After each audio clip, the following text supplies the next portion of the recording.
Welcome back, Math 170.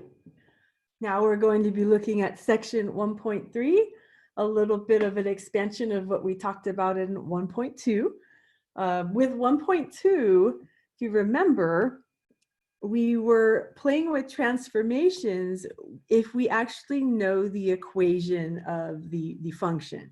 So a lot of times we could test these with our TI to see if we were right or wrong. But now in section 1.3, we're not going to really know the actual equation. So it's impossible for us to type these into our TI to see if they work out the way we think they are. So we have to rely on some more patterns. So to help you a little bit, I included another file in this section titled Summary of Transformations. And it kind of gives you a heads up as what's actually happening to each coordinate if we have different shifts, different reflections, or stretching or shrinking. So it could be useful when we go through these particular problems, at least the first few when we go through section 1.3. So kind of pay attention to that, keep that in mind as we're looking at it. So to keep things fresh, I like to create a new graph each time. So let's start off by just kind of plotting a few points and making some sort of relation. So I'm going to make a table just to help us. F of x are xy values. And let's start off by plotting -3, 1. How about -1, 2?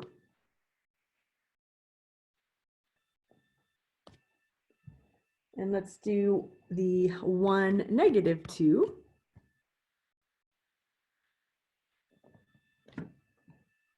And how about 2, -1?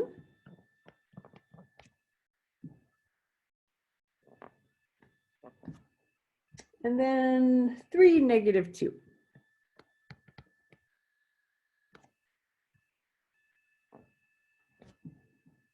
And if you can, let's see if we can connect these points with the straight edge. So we'll be looking at going with as best as we can. So we kind of have a sort of a zigzag going on. So just to assume that we have ourselves straight lines. Maybe I'll make it a little bit nicer. Do my best here. And it looks like 0, 0 also, even though we didn't graph it by inspection, 0, 0 is also on the graph. So just kind of a reminder, sometimes when we start to use function notation, it gets a little tricky if we're talking about f of x and so on. So I kind of would like to remind you whenever we are making this chart, we're looking at xy values. Or in other words, you know, y means the same thing as f of x. So it's going to be helpful in each of these situations if we understand the graph of f of x first, and then try to understand what transformation is being made by inspecting the new function g of x. Or maybe it's not a function yet, we don't know, it's a relation. So notice this is a bunch of piecewise functions. If you decided you wanted to come up with the equation of this, that's great, but it's really a lot faster if we have the patterns recognized. So part A is asking us to use the graph that we just graphed, for example, the first part of the example, to see if we can talk about g of x equals negative f of x. And so we want to make sure, if we're kind of reading this, remember that this function notation is actually indicating whenever we have a negative in front of the entire function, we should have some reflection about the x-axis.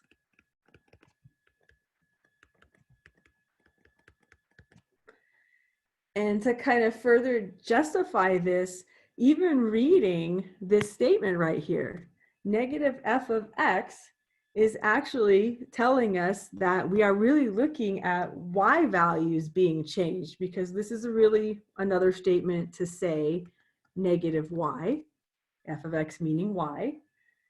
And it does give us a heads up as to what is supposed to happen. When we see that negative in front of the y, those y values should change to their opposite.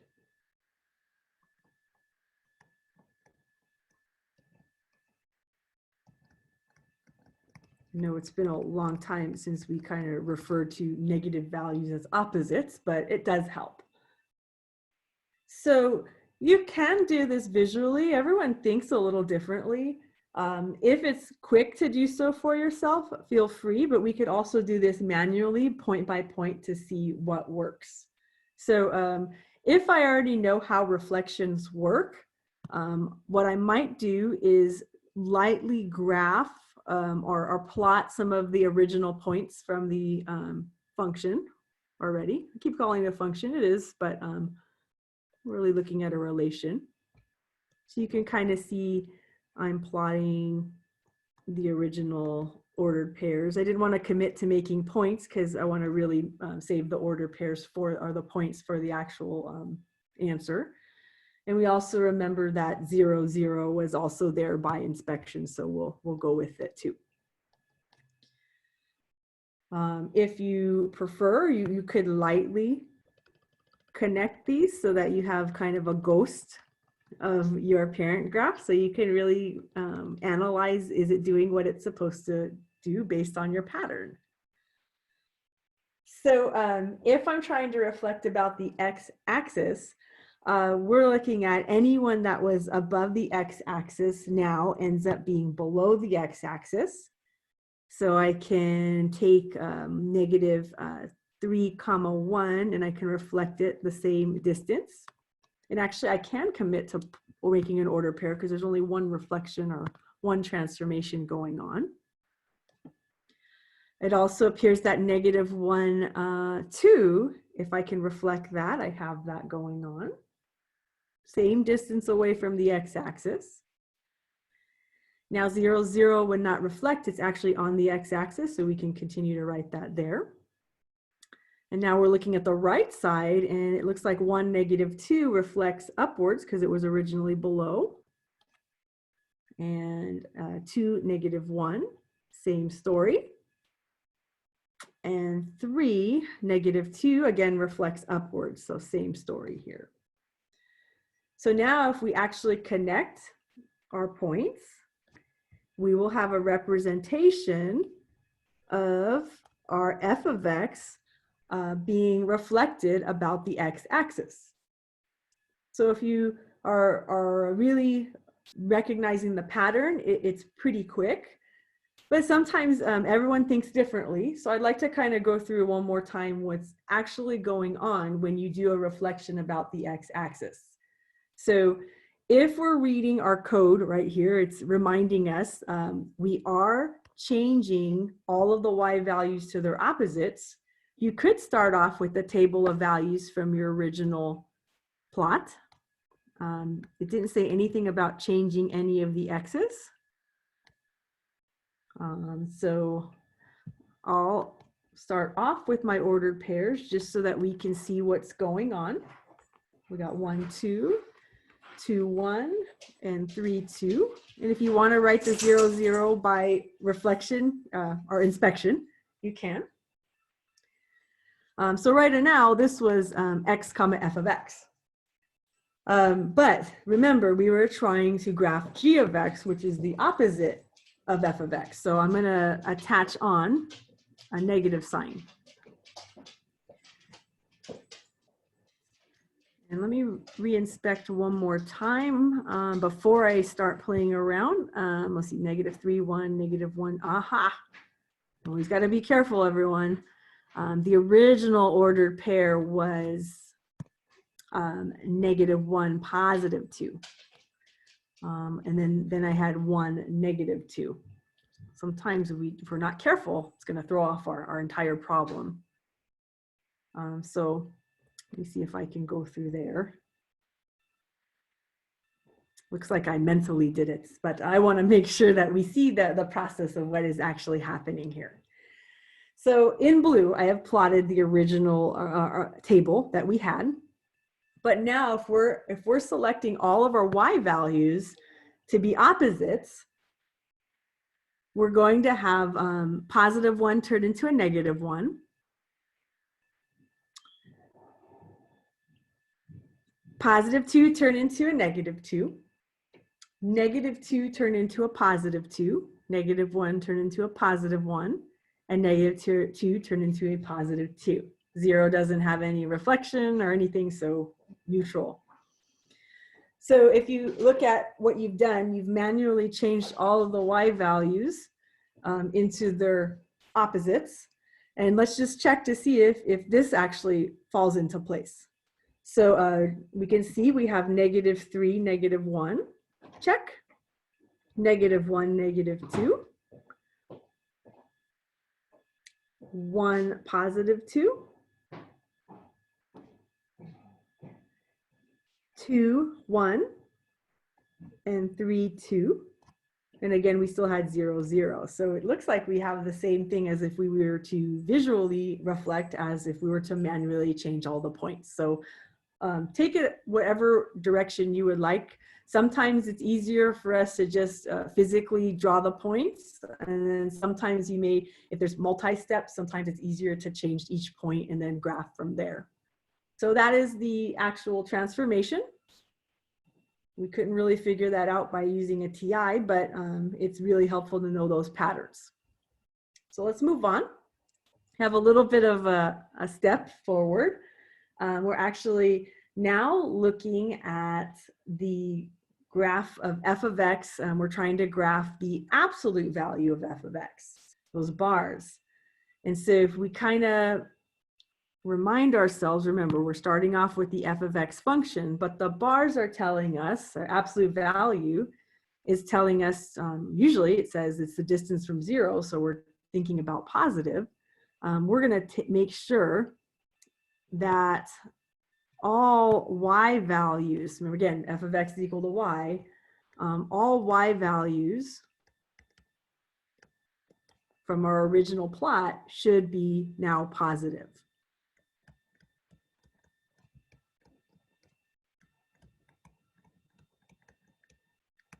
So it doesn't change the sign of everyone, it just changes the sign of, you know, let's just kind of quick example. If I had the absolute value of -8, that tells you that it evaluates to +8. But if you had the absolute value of 7, it does not change the sign. So you could think about it as if you are a negative y value, then you're now going to be a positive y value. But we'll go through one more time. I'll do this ordered pair. Let me replot or redraw my table. So I have x, f of x.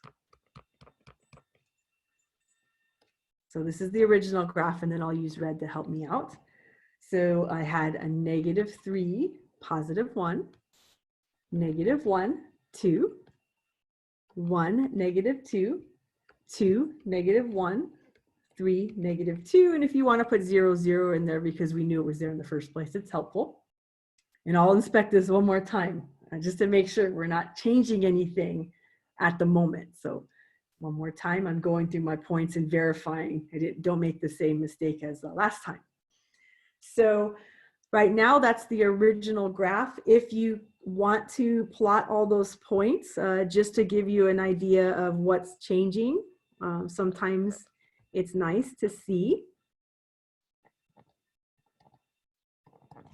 So you could kind of see, I drew it lightly.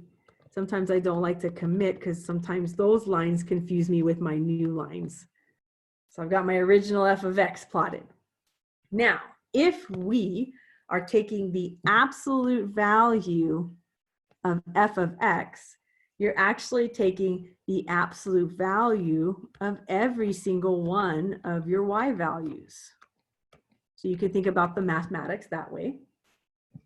And if we were to do that, absolute value of +1 is 1. Absolute value of +2 is 2. And here's where we have the change. Absolute value of -2 is +2. Absolute value of -1 is +1. Absolute value of -2 is +2. and oh, absolute value of 0 is 0. So this should bring us the new y values of our particular problems. So if I were to now plot my new function h of x, I'd be looking at -3, +1. So I'll draw that, commit to that. -1, +2. 1, +2. 2, +1. And 3, +2. I also want to make sure I'm also using the 0, 0. Nothing changed there. So now if I were to connect my points, I kind of see my new transformation of the graph. And I can now kind of maybe use a visual inspection to see, do I think I'm right?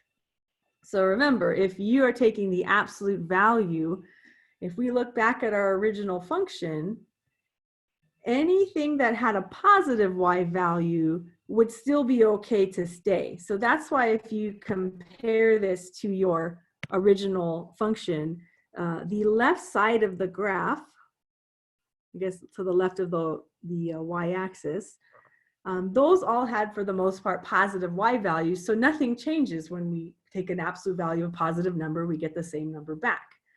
What did change was the right side of the graph. Anyone that had a negative x value, you kind of see that there was some sort of reflection in a way. So only the parts that were negative y values reflected about the x-axis. So it's not a clear reflection, just only anything that was below now moves above. So that's an interesting way to think about absolute values. Most of the time we're just used to seeing the function itself, but you could actually take absolute values of generic functions, and then that's the behavior that happens. So fun times. Let's move on. One more just to play around with. I'll have a combination of transformations. So same idea. Again, we're still using f of x. So I'd like to plot those points one more time. It really helps me visualize. So I have f of x and x. And so I should have -3, -1, -1, -2, 1, 2. I think it's 1, -2. Let's see. I have to always check. It is 1, -2. Oops, just erase that one more time. I want it to line up. There we go. So 1, -2, 2, -1, 3, -2, and then we still have that 0, 0. So I'll plot that just as a reference. So -3, -1. We'll plot there, -1, -2, 1, -2. I still have the 0, 0. I might as well plot that while I'm here. 2, -1.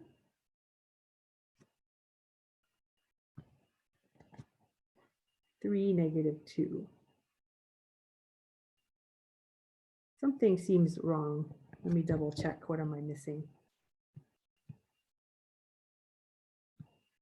Go back.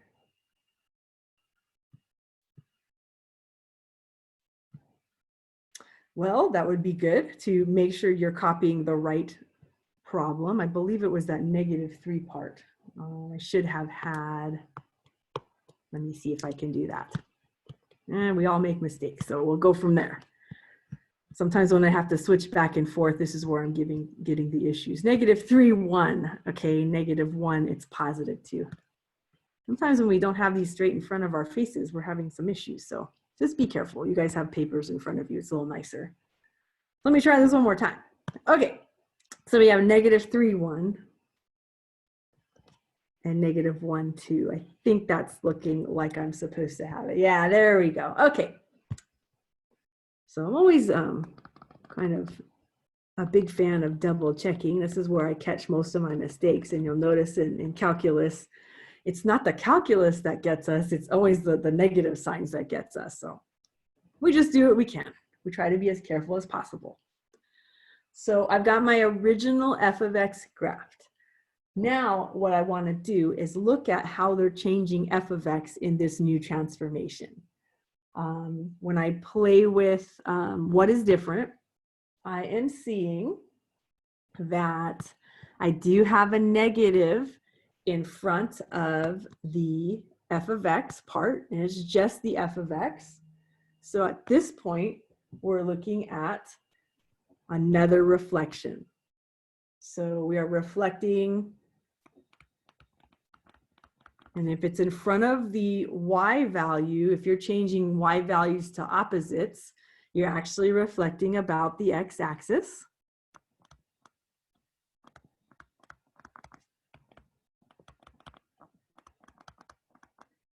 And if you reflect about the x-axis, there's one more extra difference. It also appears that we will be, with this +2 on the outside, we are going to then shift up 2 units.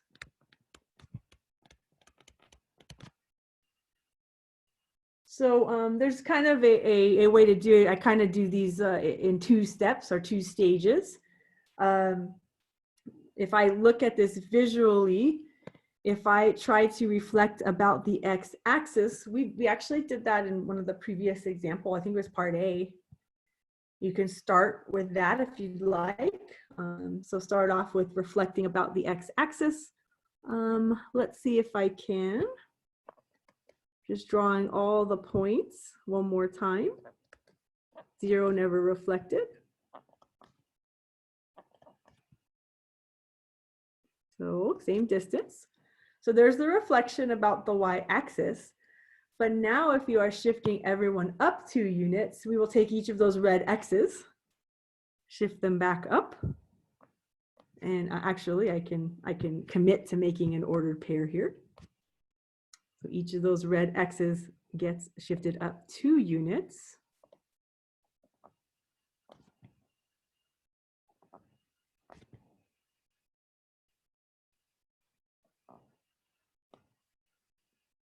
And one more, there we go.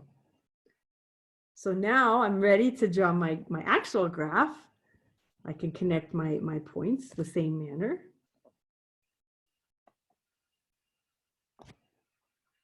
And we have our final graph. So I kind of, after I've played around with the patterns, to me, I think it's easier for me to mark where they are on the coordinate system and perform the transformation that way. But if you prefer, you can play around with doing this in stages as well. Another alternative, instead of changing the actual function, you could play with, see if I can write this out a little bit prettier for you all. You could play with saying, okay, what happens if we talk about negative f of x? And similar to what we had done earlier, what that's doing is changing all the y values. So you're going to get a -1, -2. If you're changing +2 to negative, you're changing it to -2 to positive. We're going back and forth. We have a 1. A -2 is changing to +2. And of course, 0 doesn't really change. So that's the pure reflection. And you can compare it back to part A, and you can kind of see, okay, we have some of this going on, same story. You could also then say, well, if we want to go from here, I can attach on another table for my y values. Excuse me, I'm going to have to erase this. I want to have a little bit more room.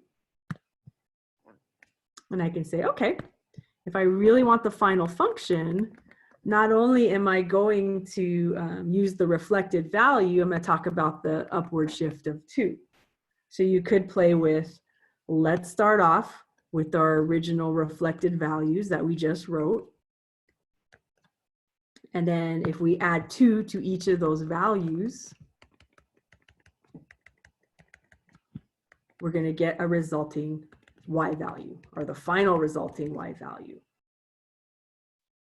So let's look at that. We should have finally a +1, a 0, a 4, a 3. And let me make sure that was a 2. That's a 4 again. 2 plus 2, and 0 plus 2 is 2. So now finally, if we're really checking this to see if we're okay, we have the x values and we have the final y values. We'll double check to see, is it really reflecting and shifting the way we had to talk about it. So if I look at -3, +1, I see my first point. -1, 0, it's my second point. 1, 4, I see that right here. 2, 3, I do see that right here. 3, 4, I see that here, and 0, 2, I see that we ended up with the same function. So feel free to play around. You want to make sure you practice these because it's not an automatic, it's not always intuitive. So the more techniques you have to play around, if you can do the visual transformation, great. But if you want to play around with some of the values, it really helps you understand what's actually happening. Which values are changing? Are the x values changing? Are the y values changing? And so on. So take some more practice, look into the summary of transformation. Sometimes that helps out a little bit more to help you see this.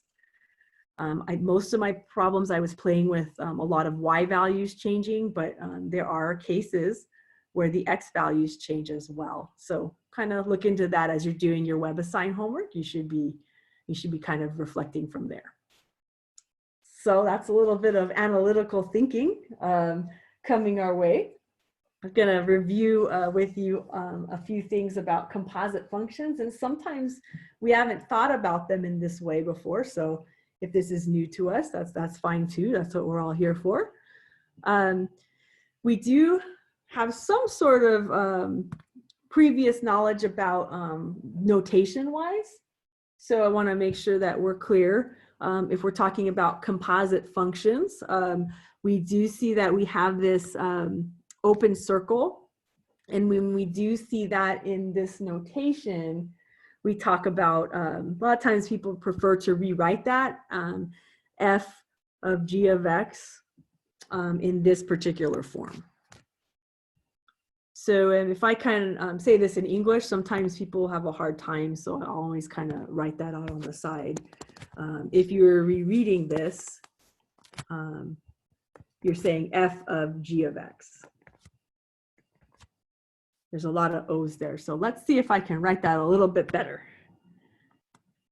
Okay, so I'll have F, and then I'll write in black. That's the of, the English of, and then G of X. Again, the English of. So F of G of X. You'll see it in two notations. A lot of times we see it here. But when we start analyzing functions, whether we're looking at their graphs or whether we're looking at their derivatives later, it is more valuable for us to write it in this format. And a lot of times it's nice for me to see, just kind of planting the seed in your mind for a sneak peek. It's really helpful to write it in that way because you can then talk about the inside function versus the outside function. So if I was looking at this format, and we don't have to pay too much attention to it at the moment, but it does help when we deal with chapter 2 and then the chain rule. And so I just kind of can see from this notation, f is considered the outside function, and I'll abbreviate FCT. And G is considered the inside function. And if it's in that notation, it kind of says, okay, that makes sense because G's inside the F. F's on the outside, G's on the inside. So we'll play with that a little bit later, but I might as well plant the seed in your mind and you should be good. So this time around, I think in algebra and pre-calc, a lot of times when we're dealing with compositions, we already knew their formulas and we were using a more of an analytical approach to get there. But now we can kind of use a little bit more of analytical geometry, so a little bit of visual when we deal with compositions. So if I'm using the given graphs to evaluate f f of g of 3, f times g of 3, and g of f of 3. Notice what I did there with part B, so common confusion. We're going to kind of take these and see if we can rewrite them into the form that we are more comfortable with. So when I look at f of g of 3, f is the first function we see. I'm going to rewrite it so I see g of 3 on the inside. So outside versus inside. Now, whenever we deal with compositions from our past, we were told the first thing we want to play with is see if we could understand what the value of the inside was. So if I'm looking at g of 3, I have to go back and say, okay, there's no function I can plug this into, but I have to look at the picture. And g, the way it's labeled is, it looks like it's a parabola that is opening up downwards. So if I was looking at what is g of 3, I'm going to go back to function notation. And I'm going to ask myself, that's asking us if we make x equals 3. And if I'm kind of plotting that, I can see, I'll mark it. Sometimes it's hard to tell, but it does appear that the origin is off center. So we might want to mark it if this helps us to kind of see where they're located. And then that's where my origin is. So g of 3, we would go to where is x equals 3. So that's here. And go to where the g function is. I have to look upwards and find out the corresponding y value. So I am looking at this point right here. And that corresponding y value is, it happens to be 3. Interesting. So instead of writing g of 3, I can replace all of that with just a 3. So now what it's telling us to do is map back f of 3. So let's clean up our area a little bit. And if it's asking us for f of 3, we would be looking at the f of x function. So you have to be really careful, especially if we're not having different colors. We got to maybe mark them a little differently. So we're going to look at the f of x function. Find out where x equals 3 is on the x-axis. We have that right here. And see where it relates to on the function. So it looks like it's hitting the function right here. Oops, if it'll let me draw. There we go. And if I find out what that particular y value is, I kind of look at where the y-axis is located. And that value is at +1. So f of 3 is +1. So you could talk about your composition. F of g of 3 ends up being 1. So it's a lot of viewing the graph and referring back to the x-axis to the y-axis and the corresponding values. Now I'd like to kind of just throw a little bit of a different part in here. When you're dealing with compositions, the number one mistake everyone confuses them with is with a multiplication. So kind of be careful about the difference.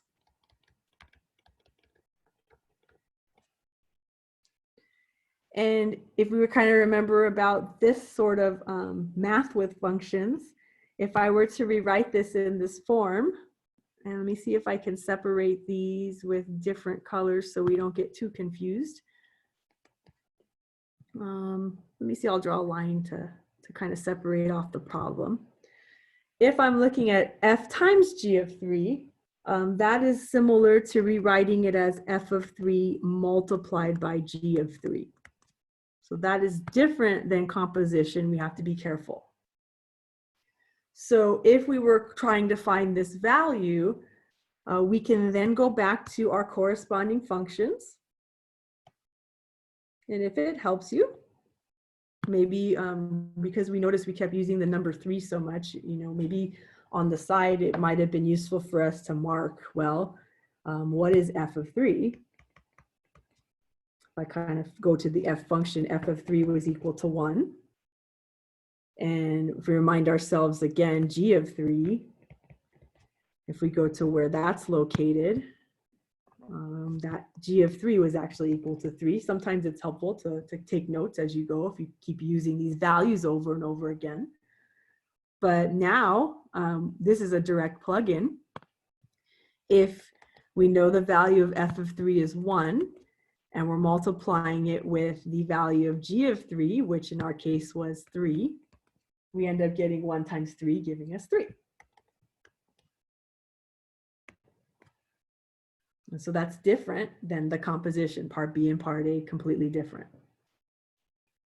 Now, playing around, just making sure that sometimes we have to be really careful.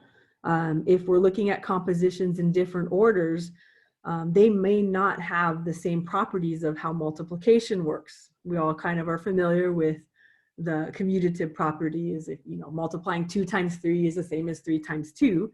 It doesn't work that way for all operations in math. So what I might want to play with is just one more time, just kind of looking at this version. If I look at the composition g of f of 3, you may be interested in rewriting it for yourself. That is saying g is on the outside and f is on the inside. Then now we kind of have little notes to the side. We already figured out that f of 3 was equal to the number 1. And so then if we're looking at what g of 1 is, we have to go back and say, okay, let's find that. On the x-axis, we have the number 1. And if we're looking where it's located on the g function, that's the blue function, we have to go all the way up. And that is g of 1. And that actually happens to be the y value of 3. So g of f of 3 is actually 3. Now, pure coincidence, just the way the functions were. I know I grabbed this from one of the examples in the homework. They don't have any relationship, part B and part C, just the way the graphs are drawn. So just kind of be aware. Be able to kind of look at the graph, analyze where the x value is and its corresponding y value, and you should be able to do quite well on that part. So that's a nice visual representation of composition of functions, and maybe we're not so comfortable, so that's what we're here to practice for. All right, final example for this section. Another way to look at compositions. So this time around, if you notice, they're giving us a table of values, and it looks like it's a horizontal version where the x values are on top and then the corresponding y values for each of the particular functions is below that x value. And it's actually giving us y values for 2 functions, f of x and g of x. And we pretty much now, we're not looking at a picture of the graph, we're actually looking at the values themselves. So sometimes it's a little easier on the eyes, but we still have to do a lot of bookkeeping to keep track of what we're doing. So again, when we see the composition notation, that is that open circle right there. And actually all of them are open circles. So make sure it's a composition of 2 functions. It is valuable to us to rewrite it in its alternative form. So f of g of 2 reminds us that f is on the outside and g is on the inside. If f comes first, it's on the outside. G comes second, it's on the inside. If you prefer to go through this for part B and part C simultaneously, you can. I'll just take it step by step. We also have g of g at the end. Okay. Now, once I go through this, I'm going to say, okay, starting with the inside first, we want to figure out what is g of 2. Now, the way the table's set up is it's asking us what's our x value. So that's 2. And then the corresponding g value, I'll say y value, g of 2 appears to be 3. And maybe I don't want to highlight the other ones. I'll just keep it here. So maybe on the side, if that helps you, you could say, okay, g of 2 is equal to 3. Little note to yourself. And so that would tell us that g of 2 gets replaced with the number 3.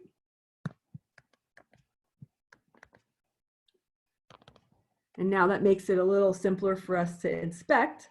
The next thing we're going to do is say, okay, let's find out where f of 3 is. Remember that the function notation, we have the inside is saying the x value is 3. And so if we're looking at the function evaluated at 3, we're kind of looking at the f of x function, we should be getting the number 4. And that would be the result of f of g of 2.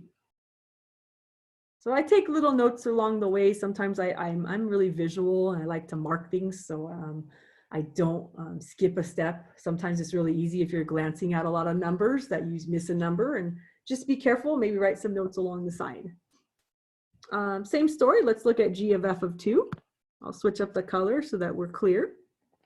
Let's rewrite it. The way it's written in composition form at this moment, it appears that the g is on the outside, the f is on the inside. So this is g of f of 2.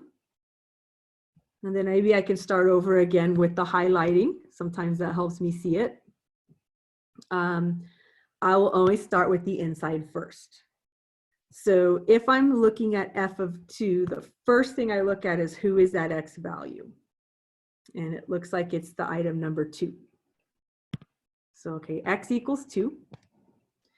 Now, f of 2, I'm going to go where the f of x function is, read the table. It appears that f of 2 is equal to 1. So all of that gets replaced with the number 1. And we're now forced to find what is the g function evaluated at x equals 1. So one more time. 2 functions for the price of 1. I'm going to go where, let's look at where x is equal to 1. And we're going to say, okay, we got to look at the g function.